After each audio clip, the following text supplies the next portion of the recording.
Hello, welcome to Eye on Africa here on France 24. I'm Rochelle Harrison-Pless. Thanks very much for joining us. The headlines. The UN peacekeeping mission in the Democratic Republic of Congo is renewed for another year. This as the country braces itself for an historic presidential election, with no word yet on whether longtime leader Joseph Kabila will step aside. Calls for calm in Sierra Leone after the presidential runoff vote was pushed back until Saturday. The move had sparked fears that simmering tensions would escalate. Plus, a rare chance to get your hands on a masterpiece from some of Africa's most influential modern and contemporary artists. The Sotheby's London auction meeting growing demand for African art.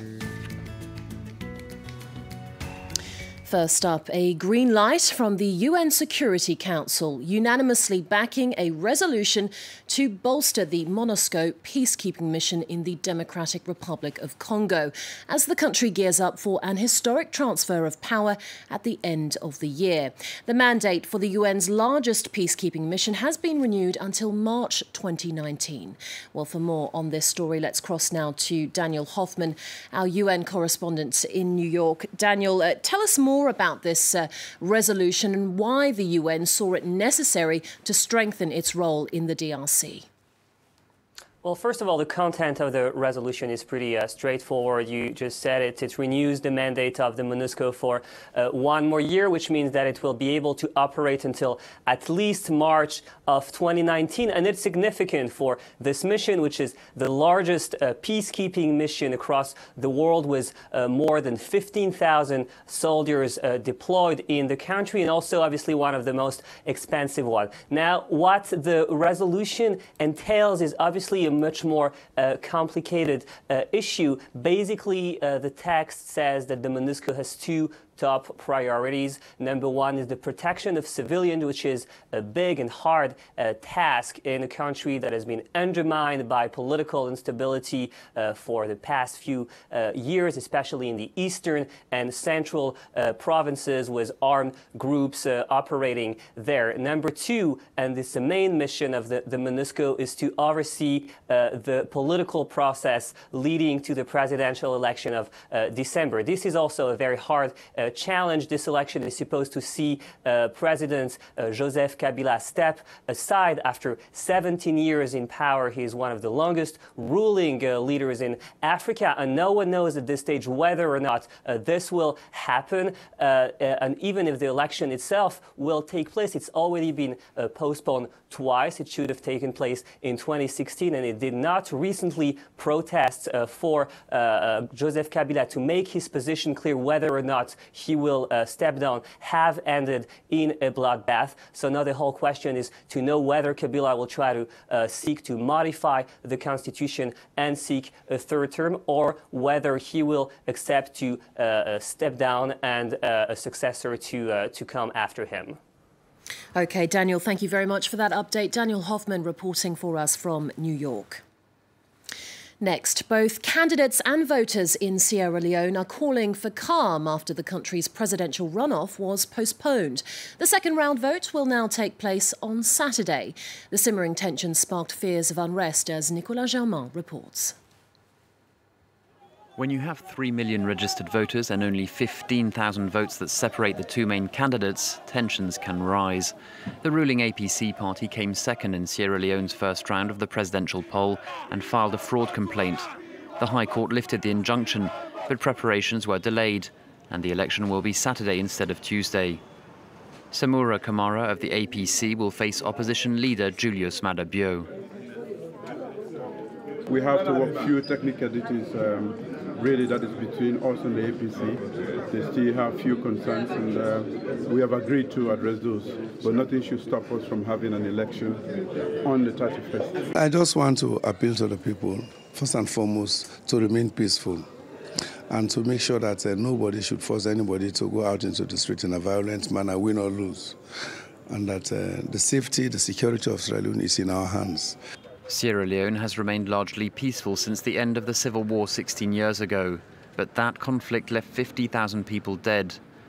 Ethnic slurs heard at campaign rallies have revived tensions.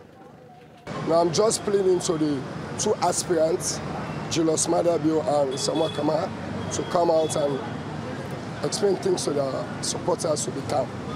All we need is just peaceful election, and I hope in the name of God everything is going to be calm on Saturday. This country has gone through civil war.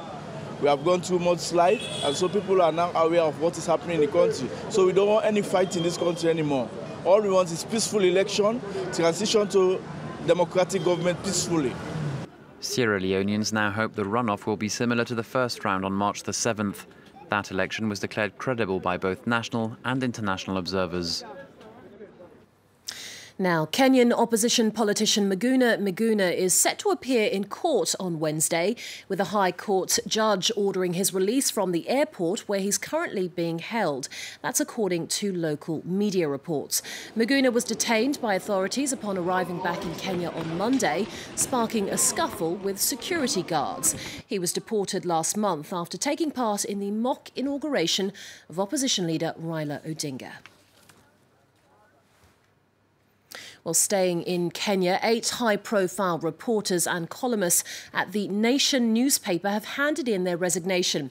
They accuse the Nation media group of losing editorial independence and of cracking down on independent voices in the company. The NMG has spoken out to reassure readers, releasing a statement insisting it was committed to media freedom. Here's one of the paper's former journalists. We refuse to continue to clothe the loss of editorial independence and media freedom at the Nation Media Group with respectability. Thankfully, public opinion is no longer in the sole grip of those who buy ink by the barrel. We are encouraged by the emergence of more egalitarian models for accessing and sharing information, and will not be powerless witnesses to the silencing of even one voice, however disagreeable those in power might find it.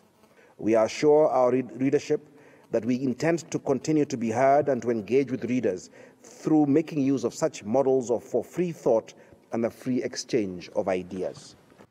France's military intervention in Mali, Operation Barkhane, continues in a bid to stamp out an Islamist insurgency in the country's north. French and Malian troops are working side by side to gather intelligence and rebuild trust with the local population. France 24's Claire Paquelin and Fanny Allard sent us this report from Menaka. In the streets of Menaka, French legionnaires patrol alongside Malian soldiers. This town in eastern Mali has seen more than 6 years of unrest. Locals tell us they feel reassured by France's counter-insurgency operation, known as Barkhane. Ce qu'on est en train de souffrir là, ça commence à diminuer. Leur arrivée ici. Les Barkhane et les Fama. When we ask who's behind their suffering, everyone is careful not to name names. Des bandits. Les bandits armés. Mais c'est les groupes armés là. Les mêmes groupes armés qui sont là, ce sont ceux qui empêchent les gens de sortir. Menaka is in a region favoured by armed Islamist extremist groups. Since last November, French and Malian soldiers have been carrying out regular joint operations here. Le but, c'est bien qu'ils soient en mesure de patrouiller de manière autonome, sans Barkhane à leur côté. En faisant des patrouilles comme ça, qui ont l'air de rien, finalement on obtient des petits renseignements. Et bout à bout, ça permet d'avoir une base de données intéressante pour nous. As well as patrolling towns like Menaka with the Malian soldiers, the French army is also teaching them how to detect landmines and IEDs, improvised explosive devices. They are the biggest threat posed by armed extremist groups in this region. Last month, 2 French soldiers were killed when the vehicle they were travelling in drove over an IED. A week after that attack, 6 Malian soldiers were killed by a roadside IED. This training is crucial, but the Malian army lacks tools like metal detectors. Est-ce que vous avez des outils qui ressemblent à ça, similaires? Non? Vous avez rien du tout? Même pas des HP pour chercher l'or ou des trucs comme ça, non? Vous avez rien? OK. The workshop is just a start. It takes hours of practice to be proficient in IED detection. Est-ce qu'ils sont préparés? Moi, je pense que pas assez. Donc, je pense qu'aujourd'hui, c'est bien qu'on fasse ça pour eux. Mais un jour, je l'espère, pouvoir travailler avec eux et leur faire confiance. The Malian soldiers told us they weren't authorized to answer our questions. Since 2012, their army has suffered numerous defeats, including here in Menaka. Today, the Malian troops face a double challenge. They're trying to retrain and build strength, at the same time as waging war against Islamist extremists. And finally, from Irma Stern to Ben Nwanwu, the works of some of the most influential African artists of the 20th and 21st centuries are going under the hammer. Sotheby's London is auctioning off a carefully curated collection of modern and contemporary paintings, photographs, drawings and sculpture. It's only the second sale of its kind for the UK auction house amid a growing demand for African art. Last year, Sotheby's held its first ever sale of modern and contemporary African art in London. It totaled more than €3 million. Its second sale will take place this Wednesday and will include works by artists Ibrahim Mahama of Ghana and Gonçalo Mabunda of Mozambique. In this auction, we have estimates that range from £1,500 up to £90,000. So a wide range of prices, but still very, very accessible, especially for artists all of these artists are in major museum collections worldwide. African artists currently account for just 0.01% of the international art market, but experts say the situation is changing. The last 10 years, we've seen a real growth in interest in this region of the world on the international art market. More and more collectors who are interested in artists from Africa, more artists who are exhibiting in museums and galleries worldwide. The sale will include this painting by Ben Nwanwu. Last month, his portrait of a Nigerian princess that was lost for more than 40 years was sold at an auction for more than €1 million. Stay tuned to France 24, more news coming up.